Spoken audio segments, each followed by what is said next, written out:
Well, my name's Russell Spatz. I'm an alcoholic. And I'm a member of the South Dixie virtual group, and I haven't found enough to have a drink since January 25th, 1981, so I'm in my 44th year of sobriety, and it's a privilege and a pleasure to be here. So James started this group down at the Temple. I think it was around 15, 20 years ago. That's the way I think it, but I can be wrong, you know. And every year I've been doing the steps of this group since it began, and I always love coming up here, and you know, we eat at Sicilian Oven and we hang out, and then we come on over here. So it's like an hour and a half drive for me down wherever the hell I live, down in Havana or something down there. It's south. But how many of y'all? I mean, obviously I recognize a lot. What happened is we have some people on Zoom that want to get in. They always come in with this deal, and they were trying to call me up on the phone. What's going on? We couldn't get in. We didn't have the technical stuff. And Stevie, you know, you guys know I sponsor Stevie. He just finished his steps, right? Yeah. So I'm here to do a repair job. So Stevie, well, you know, if you've heard Stevie, you've heard me. So I mean, but the bottom line is that so Stevie is doing a convention down in New Orleans. What? New Orleans. I said New Orleans. What did I say? Sharper than a serpent's tooth, the tongue of an ungrateful child, I'll tell you. So I was deserted by Stevie because he took off to do the convention, and Sheldon, who's usually my guy, Max is great, he usually does. Sheldon's usually my guy that if there's any technical he went off with his wife to New Orleans because that's what Sheldon does, you know, he takes off to New Orleans. So I'm on the phone trying to get some other people to try to figure out how to get in so I can let these other people in, you know, who are from all over, wherever the hell they're from, South Africa, whatever, so they can get in. So I was trying to work that deal so they wouldn't be disappointed. So I apologize, it took a little longer. But apparently it finally worked, and that's the deal. So how many people here have not been through a step series that I do? Not been through one. Okay, well, this is going to be different. It's going to be different, you know. You ever did any of you guys ever see that thing either on TikTok or Netflix, whatever the hell you watch it on, with Ricky Gervais when he spoke at the Golden Globes? It's one of the greatest deals in the world, where he says, "I don't care, I just don't care." And so there's a promise in the somewhere in the big book, some of our literature, the big book, it says you'll lose fear of people.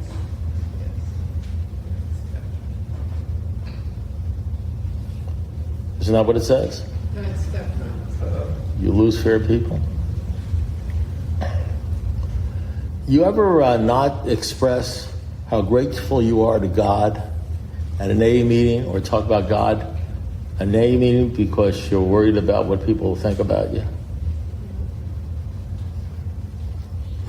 If you ever do that, it's because you're still worried about what people think about you, which is the worst bondage you could ever have, to live a life worried about what other people think about you or how they judge you. It's the worst, and people die never losing that fear. You'll never experience the new freedom. You'll never experience the new happiness. You'll never be rocketed into the fourth dimension of existence of which you had not even dreamed. You'll never know peace if you're worried about, if your whole life is dead set on worrying about what people think about you. You spend money you don't have to buy shit you don't need to impress people you don't like. You tell yourself things like, I don't give a shit what they think about me. You go to hell, I don't give a crap. Sometimes, most of the time you say it to yourself. Sometimes you'll say it to other people. You know, I'm talking about even after you get sober. You know, sometimes you're just driving in the car and say, I don't give a shit what they think, I don't care. And you usually say that after you've been thinking a lot about what you think they're going to think about you. Because people that really don't care what other people think about them never tell themselves they don't care what other people think about them. They never say that stuff. People that really don't care say things like pass the ketchup, but they don't say that stuff. So I mostly talk about emotional sobriety. I'm not going to talk about drinking. I'll talk a little bit about, it is supposed to be a first step, so I always try to do a little bit on a step or something that has something to do with drinking, and we'll see how that works. So I'm just going to talk about some stuff that has to do with alcoholism. I can promise this, every step that's in the book will be in my talk because I'm a product of 43 plus years doing this stuff. You know, it's just not the way it was when I was younger. You know, oh, that was the third step. Oh, that was the 12th step.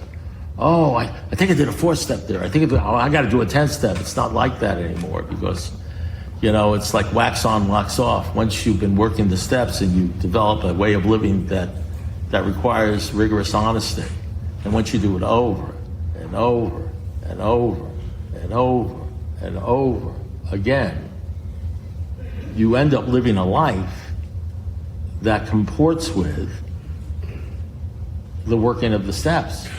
So you don't work the steps, you just become them. Not that I'm perfect or anything like that, but you become the steps because that's how you think, because you've been training yourself over and over again. Well, you haven't really been training yourself because we're basically undisciplined. God trains us. He trains us in all these cute ways, you know, like, you know, beating the shit out of us, you know.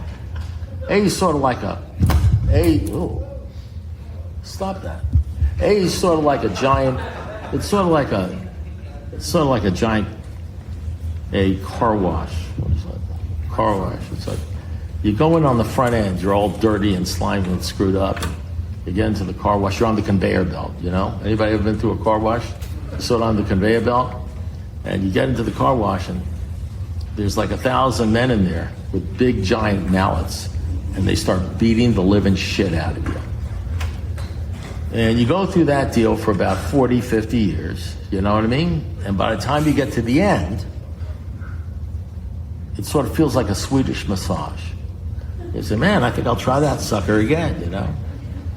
Some of you guys are starting to go through the car wash, you know? You got 5 years or 10 years or 15 years or 20 years or 3 months or 6 months, and you're getting beat up. And you're saying, I don't understand, you know? What do they tell you? What do they say to you when you come there? They say, don't drink, go to meetings, everything's going to be okay? Well, that's what we tell newcomers. You know, we want to give them some hope, but it's really not true. It's going to be terrible. You know, now listen, it's going to be the worst. There's no fear like 3 o'clock in the morning, sober fear. What are they going to think about me? I lose my house. What are they going to think about me? They repossess my car. What are they going to think about me? My wife leaves me. This is happening. I'm going to lose my job. What are they going to think? There's no fear like sober fear at 3 o'clock in the morning. Your group ain't there. Your sponsor ain't there. You're just alone with your thoughts. And you got 10 years sobriety and you can't tell your group because they think you're fucking hot shit, you know? So we're going to do it. Go in there and say you were thinking about killing yourself, you know? So you're going to... I only say this to you because I want to help you. I went to a meeting once where I had about 6 years and I was going through something. I don't know what it was, cancer or something stupid like that. Probably not that bad. Probably a money thing, you know, finance. Money's not important. It's just right up there with oxygen. And I was probably going through a money thing. And I'm not as well as you guys are. When I came today, I had 2 neurons working. They were waving goodbye to each other. But the bottom line is I was probably going through something. And some gal, I went to a meeting and some gal said, well, I've been in AA 9 years and I've never had a bad day. And I looked at her and I said, man, I got to get the fuck out of here, you know? Because I got 6 years and I want to blow my fucking brains out, you know what I mean? I needed somebody to tell me it's okay. That's the way it is. It's okay. You can have 6 years and want to kill yourself. You can have 10 years. I needed to find that real, you know how they say false evidence? They still say false evidence appearing real. How about real evidence appearing real? How about you're broke and you got 4 kids? That's real evidence appearing real. How about somebody telling you got cancer? You know, you got 6 months. That's like real evidence appearing real, you know? We have the false evidence appearing real. How about that stuff? So I want to talk about this. I want to talk about the stuff that you're going to run into and you're going to have to deal with after you stop the drinking, because the only way I know how to stop drinking is you got to drink. One of the hardest things to do,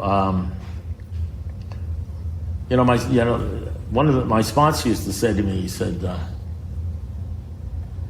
say, Russell, why do you say the things you say? Why do you do the things you do? I mean, I don't understand. He says, I said, well, that's just my personality. And I was like in love with him. He says, well, your personality's killing you. I mean, you can stop drinking, but how do you get rid of your personality? You know, especially when you think it's neat and you like it. You know, and the personality's killing you. You know, because I used to tell my sponsor, he'd say mean things. They'd say terrible things to me. All my sponsors said terrible things to me. It was like I was walking around with a big sign saying, kick me. Kick the shit out of me. You know what I mean? And because I was arrogant. And I didn't give a shit about anybody except myself. And I was a know-it-all. I had degrees to prove how smart I was. I was a know-it-all. I was smarter than anybody in the room. You know, and that's... My sponsor was sitting in my office once, and in my office I have literally 20 degrees on the wall, you know? And I was, unfortunately, when I came day, I was in very bad shape. And I wasn't really well at the time. And I was supposed to be sponsored by Jesus or Albert Einstein or something like that. And they gave me a used car salesman from Chicago who hadn't even graduated the 6th grade. There was a cosmic era. And so what happened was he was in my office, and I said to him, I had about a year, 2 years, whatever I had. And I said, Bob, I said, these are my degrees. And he looked at me and he said, well, you know, Russ, rectal thermometers have degrees, and you know what they do with those. And that's one of the nicest fucking things he ever said to me, you know? That gives you an idea of how I was sponsored, you know? So so if you're looking for love and tolerance or compassion, I wasn't brought up that way. Hey, he's like a giant toolbox. There's a wrench to fit every crazy person that walks through the door. So, and that's the deal. So the problem is, I think one of the toughest, I love talking about the 6th step, the one that separates the men from the boys, because you got a lot of boys and girls and babies and children and whiners and criers and people that are full of shit, and you got a couple of men, a couple of women that are probably going to make it to 30, 40 years without hurting other people or hurting themselves. But so I like talking about that step. I like talking about when people separate. You know, you get into that last stage and you separate out and you stop worrying about what other people think about you, and you stop thinking. Get involved in something called inspirational thinking. Intellectual thinking is what most of us do. Over and over and over and over and over again, analyzing, thinking, can't stop thinking. 3 o'clock in the morning, you're thinking about the same thing you've been thinking about for 3 weeks. And every time you think about it, it gets worse and worse and worse. And you can't stop thinking about it. And then it's 3 o'clock when you say, you realize some logic comes, you say, I've been thinking about this thing for a week and it's not working and I'm not getting any sleep. And I got to wake up at 6 o'clock tomorrow morning. I got to stop thinking about this. And then you start thinking about it again. Because you can't stop thinking about it. What are you going to do about that, big shot? That's alcoholism. That's the real disease. Not the drinking. Drinking's just a symptom of, I'm not going to tell you anything that isn't gospel. The drinking's a symptom of the disease. Alcoholics drink because they like the effect produced by alcohol, because they're restless, irritable, and discontented, because they can't stop thinking stupid thoughts about themselves and other people. And it causes them a great deal of pain. Alcoholics say, oh man, that's too fucking good to be true. They never say it's too bad to be true. They say, oh man, that's bad, that's got to be true.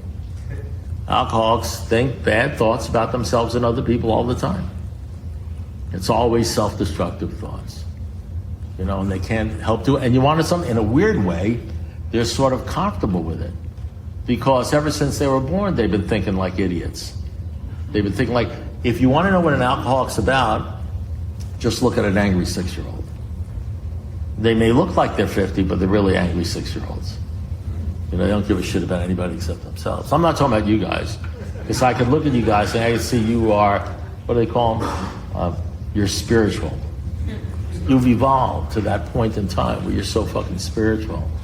You know, nothing could ever fucking toss you. Like starting 5 minutes late would never fucking bother you. You know what I mean?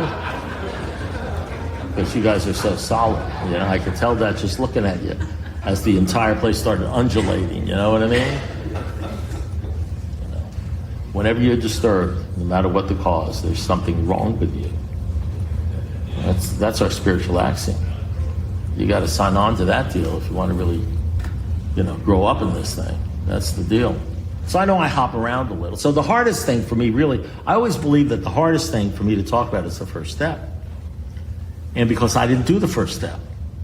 I really didn't. I didn't do the first step. You guys probably did the first step. You probably went through some sort of exercises or shit. I don't know what the hell you did to do the first step. So I don't know how to do the first step. I can't tell you how to do. I've sponsored hundreds of men, speak to thousands of people, and I've never been able to I've never been able to teach somebody, force somebody to do the first step.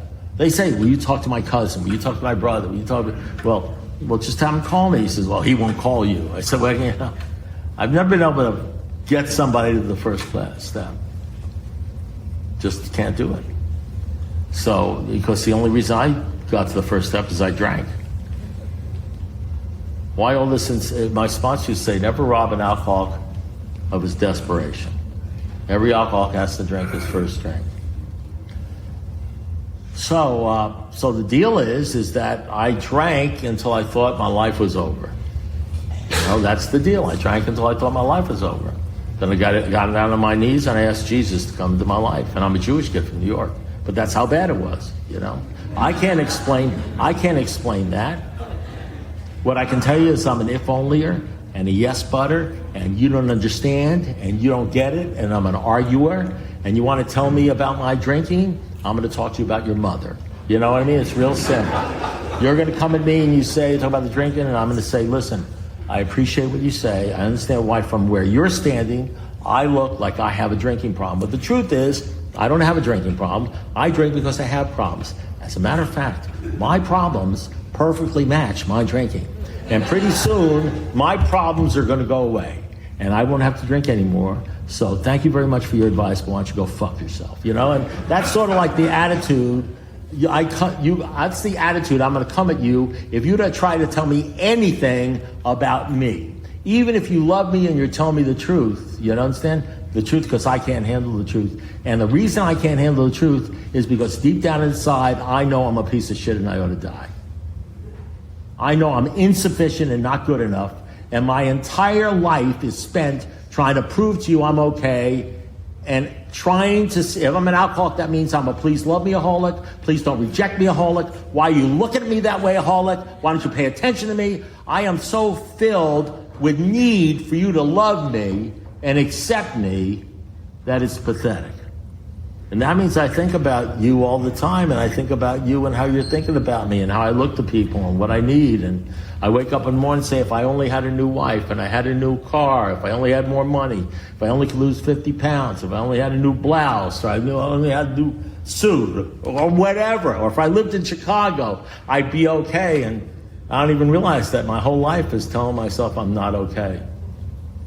And I don't even know what alcoholism looks like, because when you are an alcoholic, all you do is you think like an alcoholic. You've always thought like an alcoholic, so it doesn't seem like you're an alcoholic because you think the way you always think, and it's a comfortable way of thinking. Our alcoholic life seemed the only normal one. Our alcoholic thinking seems the only normal one. So we do crazy shit, but to us it's not crazy. So you're driving around in a car, or you're showering, sober, in AA. And you lather up, and all of a sudden you hear this voice. The voice. One of my old ideas is that I'm so different and I'm so unique that nobody could possibly ever understand me. How could you understand me? You can't understand me. You have no idea what's going on with me. Then I come day and I listen to you guys, I say, holy shit, it's like we're twins, The craziest shit, and I walk in here, I don't have a story, My story is you don't understand, some other guy did it or something like that. But you can't come at an alcoholic head first because they got all these defenses, you know what I mean? You got to flank them. So I'm sitting there, I'm sitting there in the back, and some guy is standing up here and he tells a story. And I listen to him, and in my mind, it says this, man, that guy is fucking crazy. And then the next thought is, shit, you were doing that last week. And all of a sudden I start developing a story, and I think about other things. The next thing you know, every day I start getting more and more stories. Because I'm listening to your stories. They say, that's my story. And I didn't even know I had that story. And so you're lathering up in the shower, and you've been doing this all your life. Your entire life you've been doing this shit. You're lathering up in the shower, you're driving in the car, and all of a sudden you hear this voice. This is what the voice says. You're a fucking loser, you ought to kill yourself. Sometimes you hear it repeating, you are a fucking loser, you ought to kill yourself. You're never going to be okay. You don't even think of it. You hear it. You look around to see who's saying that shit to you. And there ain't nobody in the shower except you. And what that is that's your reputation about you with you. That's what you really, that's what you really believe you are. Not what you put out there for those people. Not the dress up shit. Not the play shit. When you're alone in the shower and you're telling yourself a piece of shit and you ought to kill yourself and you'll never be okay. That's who you really are. And then you know what happens? You ignore it. And you leave and you don't even think about it. You don't even think it's a problem because you've been doing it all your life. You know what that is? That's alcoholism. You got 10, 20 years, you're still doing that shit. You know, there's some sort of problem. You don't think it's a problem because you're so used to it. Your alcoholic life seems normal. You can't separate the true from the false.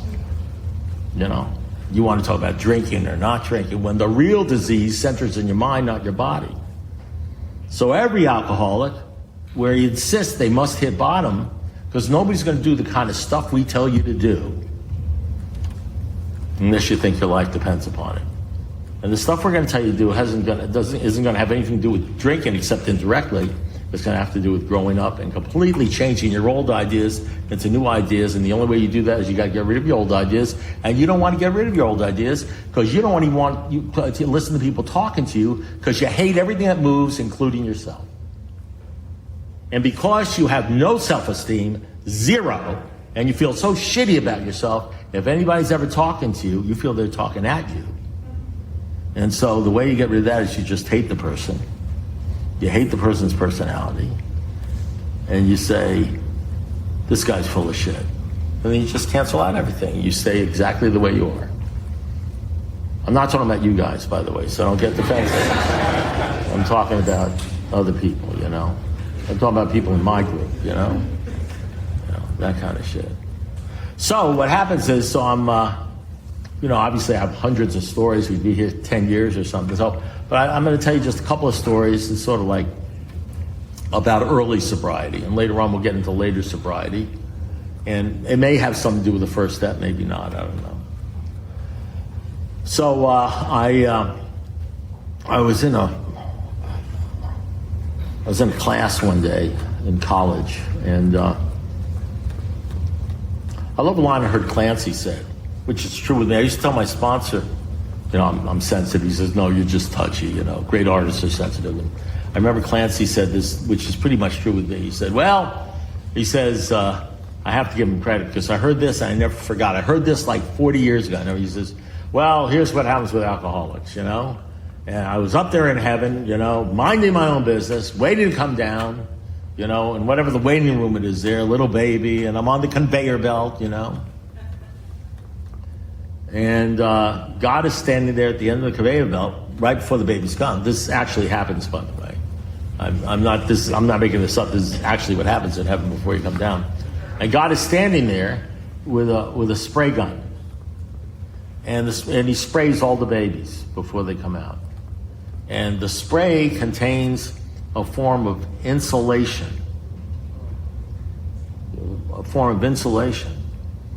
So all the horse shit that happens down here in this fallen world won't affect you that much. You understand? Because you got to be insulated because it's tough down here. And if you haven't noticed it's tough down here, it's because you've been sleeping for the last 30 years or something. It's a tough deal down here. So I was coming down this conveyor belt, and he was about to spritz me with the insulation. And some guy said, oh, God. And he looked up, and I went right on by. Sort of like fucked from the beginning, you know what I mean? And I came down here, and I don't know what to say, it's just shit bothers me. There's a story I'll tell you later on about being botherable, you know? One time some guy bounced a $500 check on me. I was about 5 years sober, and I couldn't stop thinking about him. I couldn't stop talking about him. And I mean, he bounced the $500. We're talking about, listen, you know, the old Farmers commercial, I know a lot because I've seen a lot. I've been through a lot of, you know, the way you get a new perspective by repeated humiliations, final questioning of your self-sufficiency. All it means is if you got 43 years sobriety, it means 43 years of humiliations and crushings, you know what I mean? So I'm not any smarter or better than you guys. I've just been crushed longer for a long period of time, more repeated times, you know what I mean? Until the shit came out of me. So there's some crushing down the road. I'm not done with the crushing. The crushing never ends. It's always something, you know? So, and that's the deal with the repeated humiliations, and that's the only difference. So I'm sitting in classroom, and it's going to be. I've been studying to become a math professor. I've taken all the math courses at the University of Miami, including all the postgraduate courses. Done A's on them, you know, became a National Science Foundation fellow, all these grades, everything that I was gonna, and that's what I've been working towards. And you know, I asked I do this sometimes. You're gonna have to follow me. You can't. This is like, what's that movie with Pulp Fiction? You know, it starts. Anybody ever seen about Pulp Fiction? You know, it starts in like the middle, and then it flashes to the end, to the beginning, everything. You gotta pay attention, because I'll make these hard rights. Remember, I'm talking about the gal, right? The gal in the class. So it's like, well, never mind. So the gal is, I'm in class, and this gal walks in, and she's a cheerleader, and she got legs up to here. And I look at her, and I say, man, if I had that gal, I'd be okay. You ever say that to yourself? If you had something, you'd be okay? And you really believe that shit, don't you? It's like every bone in your body believes that if you had that thing, idea, whatever it is, you really think it would happen.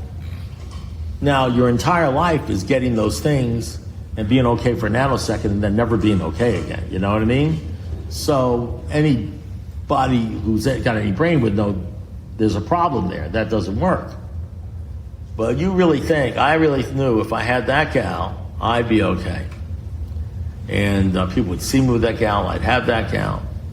So I did my best. You know, we're alcoholics, we're like charmers, we're manipulators. I do my best to insinuate myself into that gal's life. And I meet her father, and he's a doctor.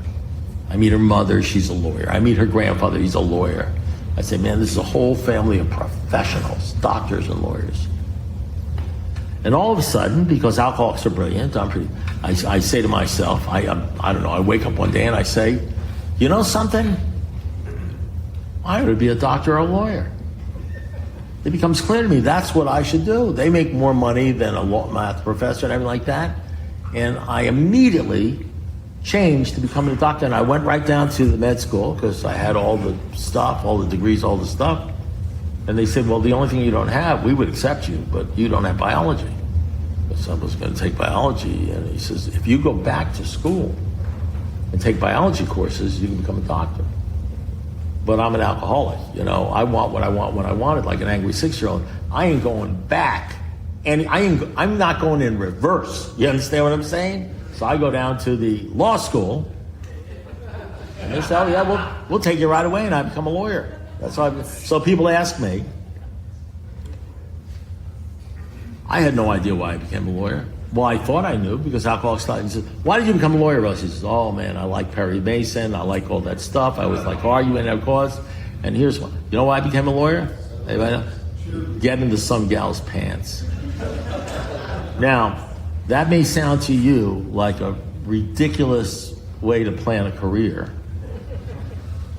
but being a man of not much integrity, you know what I mean? Or principle, a lack of principles, it was good enough for me. This is what happened. I wanted to get in this gal's deal. I wanted to marry her. I saw her parents in her deal. So I changed me to fit her, so that she and her family would approve of me. You understand? And it didn't matter whether I was a doctor or a lawyer or anything, as long as I could fit into their deal and have them accept me. You understand what I'm saying? And that's because, in my own mind, I'm totally unacceptable. And that's why I became, but I tell myself, I mean, I'm obviously 75 years old, and I'm married to my second wife, and I have like 4 kids and 8 grandkids. I mean, I can see this stuff now. I didn't see it then. The decisions you make and where you are right now, you have no idea why you made them. And here's the crazy part. You have no idea what you're doing, no idea why you made them. You have no intellect, you have no way of even understanding yourself. And here's the crazy part. They got you loose out there making decisions and doing shit that you're not even going to know why you did them until it's 20 years down the road. You want to get yourself a good sponsor. You want to get yourself a good sponsor. So I married this gal, I asked my sponsor once, you know the line of the book, selfishness, self-centeredness, that is the root of our trouble. Sometimes you read these things, they sound so great, they sound like poetry, it sounds like it must be true, because selfishness, self-centeredness, that's the root of our trouble. By the way, he's talking about if you're an alcoholic, you guys are all alcoholics, right? So don't blame me. This is what they say about you in the big book. They say, which is the book we all agree on. Selfishness, self-centeredness, that's the root of our trouble. Driven, it's like automatic pilot. Driven by 100 forms of fear, self-delusions, 100 forms of fear. Even if you're scared of one thing, you got 99 to go. 100 forms of fear, self-delusion, self-seeking. We step on the toes of others. They retaliate seemingly without provocation. But we've learned that we've made decisions based upon self, which puts us in a position to be hurt. So an alcoholic, self will run riot, though he usually doesn't think so. That sounds great. What does it mean? See, did you read the big book? Oh yeah, I read the big book. Okay, what does that mean? See, that's it. You read this book, but you're not reading it with inspirational thinking. Inspirational thinking is the thing that shows up here and there once in a while. You can't believe it when it happens. You go to your group and you say, you wouldn't believe what happened. This happened, blah, blah, blah, blah. And I said this, and that's not me. I don't even know why I said, but it was the perfect thing. That's inspirational thinking. It becomes a working part of the mind if you do this thing right. It becomes a working part of the mind. We come to rely upon it. That's what you want. You don't want intellectual thinking. God doesn't want your brain. He wants your heart. You want inspirational thinking. So what does that mean? Selfishness. Does anybody know what that means? So I asked my sponsor. Because the big book is written in such a way, because we're all sort of codependents. We all worry about what other people think about us. So it's written in such a way it doesn't want to piss anybody off. Bill Wilson said to, what's her name? I forgot her name now. The gal that introduced him to Bob. Henrietta Seiberling. He said to her, because somebody had spanked him for saying God or Jesus or something. He said to Henrietta Seiberling, he says, I don't think we should talk too much about God. This is the guy who the white light experienced, the wind blowing through the trees, it went through his soul. He said, so this is the God of the preachers. Like 2 months later, somebody slapped him in a meeting or something. He says, I don't know whether you should talk too much about God. Because he was less worried about God and more worried about what other people thought about him. That's what he said to Henrietta Seiberling. It's in Dr. Bob in the Good Old Times. You ought to read that. Henrietta says, Bill, he says, the only reason you're sober is because of God. That's the only reason you're sober. And if you don't talk about God, explain what God did for you, you might as well be the Rotary Club. And he says, don't worry about alcoholics. They've been worried about themselves or their lives. The bottom line is don't worry about them. Worry about God. And you guys go to meetings where they say don't worry about the God thing. And you worry why you're still sucking your thumb after 10 or 15 years, or why people you hear people drink after 5 years, 10 years, 15 years. So, that kind of thing. So, in any event, so this gal, I marry her, and I get a job as division chief in the state's attorney's office trying major crimes, murders and stuff like that. And with Richie Gerstein and Janet Reno, and these are people, a lot of you guys are too young to know who they are, and that's what my deal was, and I liked it. You got power and everything, and I was younger, and I had about about 150 pounds lighter than I am now, and I was a division chief. I got a house on the Gorse Country Club golf course in Miami Beach, and I set up house with this gal who, if I only had her, I would never care. My life would be all, that would be perfect. By the way, I did ask my sponsor what that means, because I didn't know what it meant. Selfishness, self-centeredness. And that's why it's important to have a sponsor who can talk to you in Alcanese. Because what happens is you need somebody, see, what I try to do is I try to talk to you guys in Alcanese, in words you'll understand, okay? If you're in Czechoslovakia, you got to talk Czechoslovakian. And if you're, if you're in Spain, you can talk Spanish. So when I'm in A meetings, I talk Alcanese, okay? I talk to you the way you talk to yourself in your mind. And so I said, what does that mean? Selfishness, self-centered, driven by 100 forms. I stuff like that. He says, Russell, he says, what that means, stupid. He says, what that means is you don't give a shit about anybody except yourself. And I say, I like the way they said in the big book better.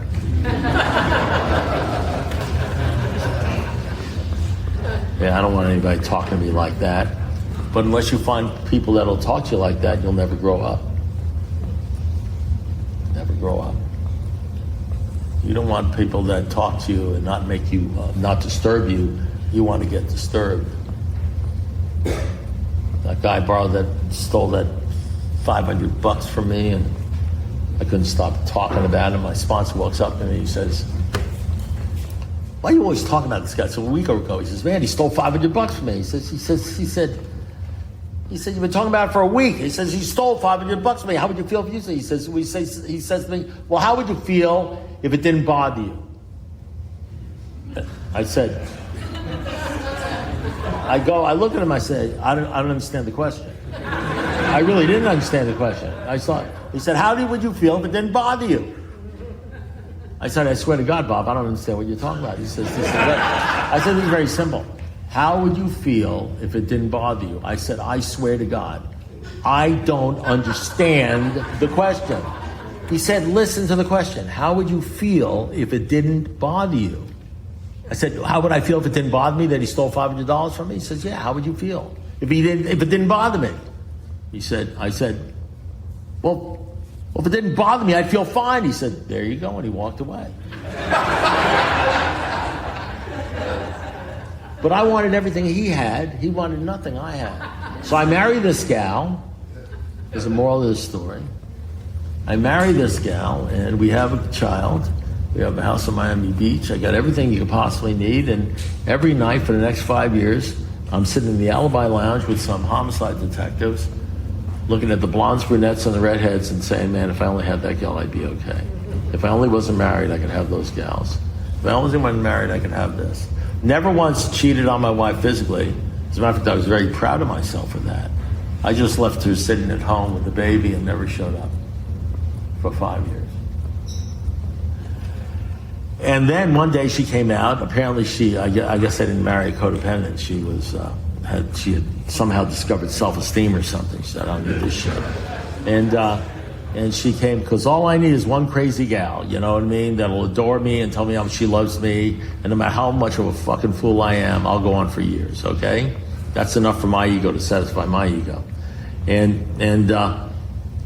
So she comes to me, she says, I want you to know if you come home drunk one more time, I'm leaving you. And she said it just like that, like she delivered the mail, and she left. And I heard her. I got in the car, I drove 3 blocks. True story, 3 blocks. True story. And I stopped the car. Now I'm sober as I am right now. My brain is working better because I've got Alzheimer's now, you know, I mean, I'm senile. And I say to myself, what the fuck did she mean by that? I'm like baffled. 12 words, you come home drunk one more time, I'm leaving. I can't understand the words. Whenever, unless and until an alcoholic accepts his alcoholism, which sends your mind, his alcoholism, and all its consequences, his sobriety will be precarious, and of true happiness he'll find none at all.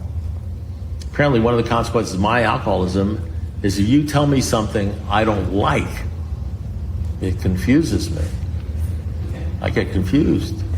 And so that night I go to the Alibi Lounge at 4:30. I order my standard drink, a double Scotch neat. I whack it down. I didn't drink a lot. I drank fast because I wanted to get to that point. I drank for the effect, and I whacked that shit down, And my friend Doug comes up to me and he says, "Russ, good to see you." My drinking buddy, Doug Hartman. I said, "Man, I got to leave, I got to leave." He said, "What do you mean?" He says, "Ronnie told me," he says, "I come home drunk more times, she's leaving me." And she was serious. And he looks at me, he says, Russell, we love you. You are the greatest guy in the world. Everybody loves you. Your wife adores you. Your wife is never going to leave you. She's never going to leave you. She's crazy about you." I'm thinking, shit, that's exactly the way I was thinking. That's the kind of God I want. That's the kind of God every alcoholic wants. A God tells you no matter what you do, no matter who you screw, you're okay because I love you, buddy. And I got that God, except he's got an evil streak. That's a whole other thing, Sometimes he gets mean on me. And he says, grow the fuck up, I got that God, I got it. So every alky needs that kind of God that loves them, but will sort of kick them in the ass, spank them and say, listen, I'm not going to allow you to get away with this. You're going to be a herding gator because of this, to grow up, And so I came home drunk that night, and that was the end of my marriage, and we got divorced. And as I was leaving, I was excited because I didn't have the guts to tell her I wanted a divorce for her and her family. So I had to let her kick me out. And then I'm excited because now I can go down to the bar. Now I'm free to go. I was never free not to go to the bar. So about 2 weeks later, after the divorces were filed, she says, let's go to a marriage counselor because she had some sort of insane idea, till death do us part, we have a baby, we ought to stay together. And I went there, marriage counselor, I asked her 3 questions. What are the 3 things you want to change about Russell? I don't know what she said, probably something about drinking or coming home early or for dinner. Who knows what she said? All I'm thinking is I got a date with the redhead, you know what I mean, that night. And I'm getting out of this thing, and now she's dragging me back in, and he turns to me, he says, what do you want to change about Ronnie? I said, I just want to date other women. Stop it, girls. I can feel the hatred. Well, you're going to say, well, that guy's an asshole. You're going to say that guy's an asshole because he didn't give a shit about his wife or how much that could have hurt her. And you know why? You know what? You're right, I was an asshole. Because who lives their lives that way? Bums live their lives like that. Assholes live their lives like that. I was an asshole in a 3-piece suit, and I give a shit about anybody except myself. And I thought I was a great guy. Do you think it's possible to be an asshole and think you're a great guy? You know what that is? That's alcoholism. And I did all that shit sober. I wish I could say to you that alcohol causes me to do anything. Most of the people I hurt in my life, I hurt cold stone sober. And the only thing drinking allowed me to do is live with my sorry ass self while I was doing it and put down those voices that would tell me, you're an asshole, you ought to kill yourself. That's the only thing drinking did to me. I would have blown my brains out if it wasn't for booze. And that's the deal. So unless until an alcoholic accepts his alcoholism and all its consequences, and every alcoholic has to drink his last drink. Last thing I'm going to say, we started 5 minutes, so I'm just going to take this time to...